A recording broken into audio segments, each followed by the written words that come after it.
Hello guys, स्वागत है मेरे YouTube channel Rahul auto vlog 96 में। तो गाइस आज हम सीखेंगे कि बाइक का जो क्लच कटोरा होता है उसको कैसे चेंज करते हैं। तो सबसे पहले हम ये सभी लॉकों को खोलेंगे इस टाँकी की मदद से। तो इन सभी को खोलते हैं। तो एक पतला स्क्रू की मदद से इन सभी को लॉकों को बाहर निकाल देना है। तो फाइनली अपन ने खोल दिया है।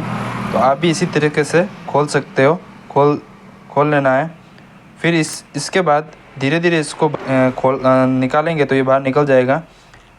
उसके बाद इसको अच्छी तरीके से साफ करके तो फिर नए वाले को इसी प्रकार से जिस प्रकार से अपन ने खोला था उसी प्रकार के जो लोग आएंगे उसके साथ में वो लगा देना है।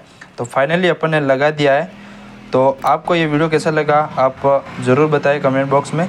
तो मिलते हैं किसी दूसरे वीडियो में और मज़ेदार टॉपिक के साथ। तब तक के लिए बाय बाय।